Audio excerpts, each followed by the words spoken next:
everybody. I'm Tom Vassell. I'm Z Garcia. And today we're going to the post office. Let's go, my favorite place. No one believed you there. I can't think of any place that's... I love it.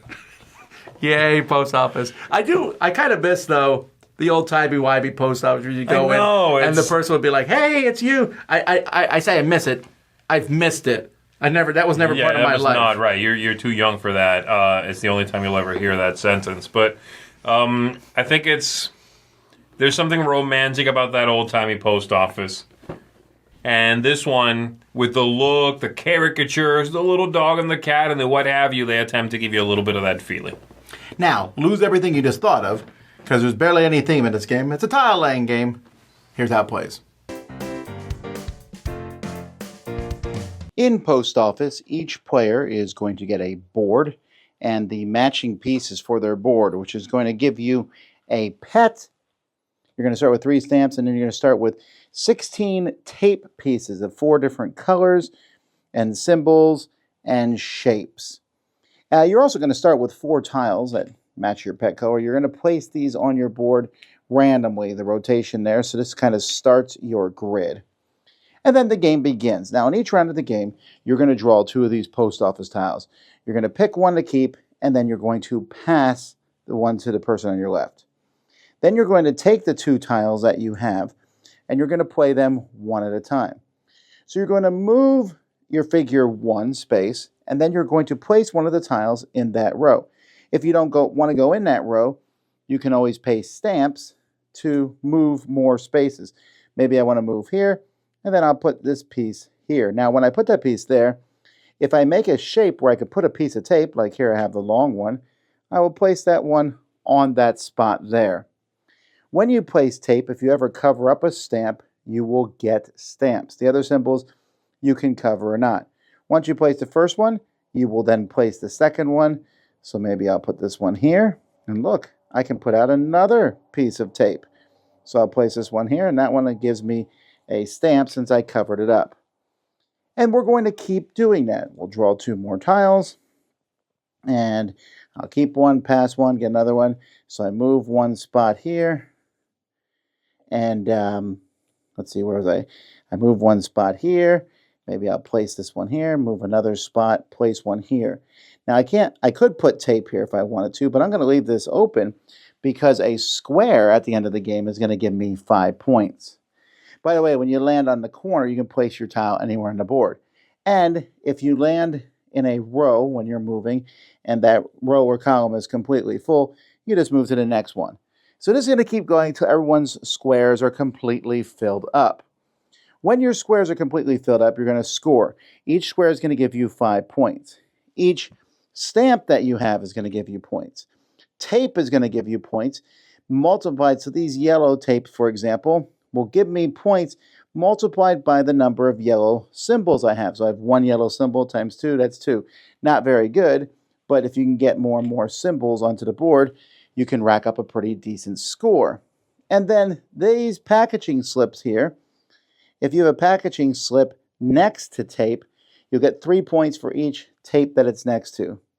And then finally, and this is an optional thing, you can play with these tiles here and the first person to put out all 4 of these shapes, or the first person to put out all 4 colors, or the first person to do whatever it might be, will take this, and it's worth 8 points at the end of the game. Whoever has the most points is the winner.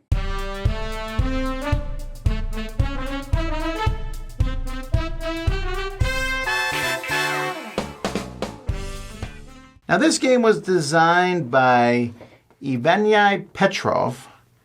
Mm-hmm. But if I didn't know better, I think it's a Phil Walker Harding game. The feel of it is certainly like his games, yes.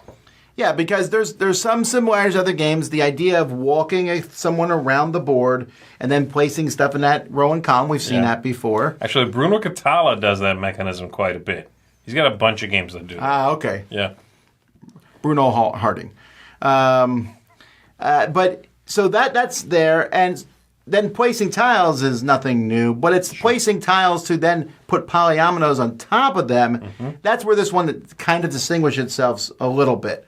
And it's pretty simple. Sure. It's not complex at all. The game looks good as you put it out. My only complaint on it, which is a minor complaint, I don't even know how to fix it, is that the tiles, the little polyomino tiles, have a symbol on them, and you're multiplying that by that same symbol that's on the other tiles for the endgame scoring. So you might look at a polyomino and accidentally count that symbol that's on it. That's minor. Sure, yeah. They in the symbology on your little player scoring aid there that's printed right on your player board, the one of them is the outline in black, and then the other one is sort of the reverse to that. It's a black stamp with then white. But they don't look like that on the tile. That's the only thing. Yeah, that's kind of minor, but I do think that the game concept of putting out these polyominoes, which you want to do, and then you're covering up the symbols that you want to multiply by. It's a nice push and pull. Yeah, it's a nice push and pull, right? That's the idea, this idea of, and many games have done this, but it's satisfying that you need to do something in order to score, but by doing that, you might be taking away the very thing that scores. Great tension. That's fun. Being able to spend the stamps to move farther ahead and put something in that row or column feels like an interesting thing. I don't know if it actually is, because you'll get there eventually, but it feels fun. The drafting thing, take one, pass one, that feels like an interesting thing. Yeah, I don't know if it actually is, but it feels like it's not really any different than you drawing just taking two. I know, but I feel like there's a few things in this game that have that feeling of, ooh, a choice. Yeah, you know. The main choice, I think, is well, obviously deciding where to put the tiles. Sure. But that, do you want to pay stamps to move the person farther? Because that could be a critical thing to do, but it costs you points, and then I'm always a little stressed. Like, I'm wasting points to move this guy, but this is a really good spot to put it. Maybe I underutilize that in games because I don't like most mechanisms where I pay victory points. You know, if I'm allowed to do a cool thing, you should not incentivize me as a game designer, to keep that thing also. Like, if I have a unique ability, in this case, that's not really it. But let's say you have the ability once in a game to shoot 3 goblins instead of 1. If you never use this, though, you get 5 victory points. That's not good game design. You should not incentivize me to keep something that's cool. And so, while it sounds neat, this idea of, ooh, you want to spend your points, but you want to keep your points, I don't really like that generally. If I have points, I'm like, I'm keeping them. I'll make whatever tiles I got work. I do it a couple of times in the game, but I do it rarely. So therefore, that becomes less of an interesting decision point than maybe it should be, as opposed to just, you can do this thing 5 times in the game. What are they worth at the end of the game? Nothing. Use them. They're cool. Yeah, maybe. That's me, though. That's the way I think about that. I like the dual layer thing. I thought the shapes were interesting enough. There's not that many weird ones where you're like, oh my goodness, what can I fit on here? There's only like, what, 4? They're just Tetris shapes. Yeah, Tetris shapes, basic Tetris shapes. And they're reversible and flippable, so that's helpful. Yeah, I like that. The game itself, as you're going around and you're placing everything, they have that optional rule, to play with those tiles. I would always play with them because it kind of gives you maybe some focus to go for. Like, I want to get the blue tiles out. Yeah. Other than that, you're just... I don't think it's that hard of a... I don't think it's a hard addition at all. No, and like you said, you want that... You want something to do in the game. You want it to give you direction. To go, ooh, I want to shoot for that. Let me push towards it. Yeah, it works well. So what would you give it? I'm coming in at a 7 on this one. I think it's fun. It's... The look of the game, the cadence of the game, the feel of it, I think is nice. I think there's a few design ideas in it that I'm personally not a big fan of, but they also don't necessarily detract from me. And if somebody else might benefit from that rule existing in the game, then wonderful. Like I already said, I don't like that kind of thing, but it doesn't. I can also just not do that. The whimsical nature of the whole thing, I think, goes a long way. If this was a little more dry, if the artwork and the illustrations weren't so silly, so cutesy, so sort of warm blankety, then it might suffer a little bit. But as it is, this is a cute tile laying game. And it's got some interesting stuff to think about, so it gets a 7 from me.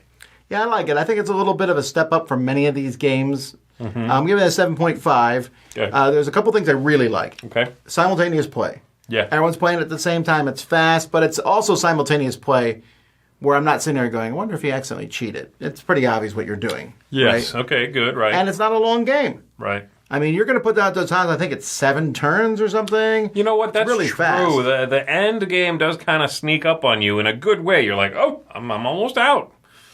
Yeah, that's true. I do like that feeling. And I like the different ways to score. Like you can be like, I'm going to go really hard on this one tape. You know, I'm going to get the brown, all 4 pieces out, and then I'm going to put out as many symbols. Or I'll just go for those squares and not worry about tape at all, or whatever. There's some interesting concepts, but it's not. This isn't the main course of a game night. This is not quite a filler that you'd play beforehand, but it's maybe a closer. Like this, I could see this being the last game that you're like, okay, before we leave, we'll play this one to kind of fizzle out. We're having a good time laying tiles. Yeah. Okay. Yeah. This is a good one after a heavier game to let the game work its charm on you. Yeah. Well, there you go, folks. That's Post Office. I'm Tom Vassell. I'm Z Garcia. And this game made me even like going to the post office. I love the post office. It's a lie. I hate the post office.